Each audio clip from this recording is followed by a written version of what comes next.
is Lance, and I'm back with a new video. So we got this, I don't know what to call this.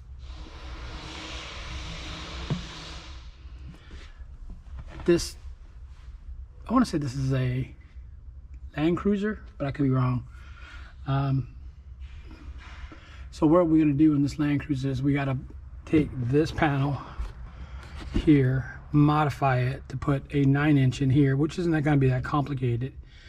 We're going to update the USB here. We're going to take the switches and move them from here to here. As you can see, the switches are installed already. And we're going to relocate those. We're going to pull this whole console apart, this whole dashboard, I should say, and run wires. So what's going to happen in this vehicle is we're going to actually do a set of components in the front. I should say some Morel kick panel speakers, some shallow ones. We're going to build a custom pod here to accommodate them here. Got to prop the doors open. It's going to be fun. We're going to build kick panels on both sides so they can fit in there. We're going to clean up the wiring here. We're going to do rear speakers, and we're going to do an amp in this compartment here. So we're going to have to do something to make it accommodate the amp. All the wires are going to wind up here, so that means we're going to run wires underneath the door, underneath the floor of this truck, because there's room. So we're going to run wires under there somehow and make it all work. Then we're going to add a sub, and everything's going to be controlled off the radio. So this is going to be a fun build, because I got to take all this apart to make it all work. So stay tuned. Take it apart, see how I'm going to run the wires. I did one like this before. Not this particular style of truck, but something similar, and we're changing it up quite a bit because we want to do better sound and better location. So we're going to clean up a couple things, pull a bunch of things apart, organize it, and then start running wires. Then we can start figuring out how we're going to do the kick panels, and then how we're going to do the rear speakers. It's going to be a fun build, as you can see, because it's going to be different. All right, stay tuned.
As you can see, I made 2 holes in the back of the panel, because with the new cover goes back on and this side panels are on, you're not going to see those holes anyway.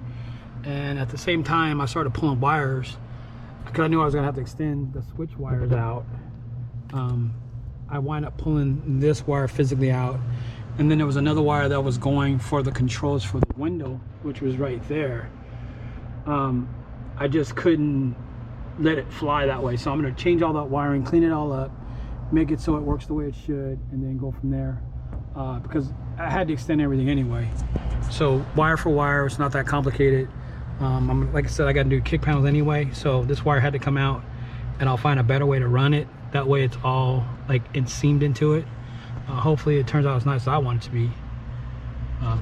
More work, but I don't want it to leave wrong. Well, I videotaped me breaking down a lot of the stuff in this car.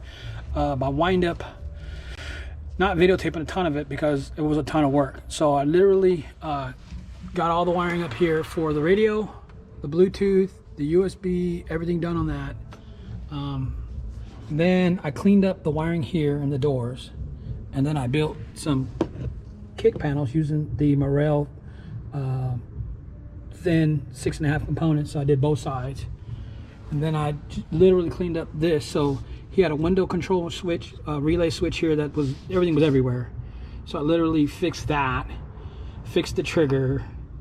These are just for the rear, and then I redid something for the front. Then I put fuses on his power windows because they were ran off the fuse box with a jumper box. There's still some wiring to be done over there. And then I cleaned up all my connections, and then I mounted my amp here, my amp fuse holder here. So that's all done. Then, as you can see, I finally got a chance to get the speakers. Now, I want to put in a speaker here. It's a 4-inch shallow, which fit. I could have put it here, but I felt that it was too close to the seat once the doors closed. So if you look over there, you could see that they're right there. So you can see some of my stuff going on. So now when they put the door back together, it's not a big deal. Then we updated his mount for his thing. We put a USB in as well. And so what I'll do, and we got the amp rack going on, we got to put that in and get everything wired up. So we'll get that put back in and straighten up, and then we'll give you a final detail of how the radio works and all that good stuff off that. But we're finally getting somewhere. Finally, whew, it was work. We have this thing all wrapped up. We put the amp in here, put the crossovers here. It's a little hard to see, but all the crossovers are in here. There's 2 sets, one for the front and rear. These are actually the Morel point source slim speakers. We got the Alpine amp 5-channel under here. Got all the wiring done. And then we wrapped, like I said, we wrapped up the dash bezel, as you can see. Got the radio in here. Got the sounding really nice. We did the EQ on it. We actually used the radio EQ. So if you look in here, there's all kind of crazy settings, front and rear. So it actually sounds really nice. We got that sub, the Alpine Type R sub behind the seat. And we kind of toned it down because, you know, we made it so it's really balanced. So we should be good to go.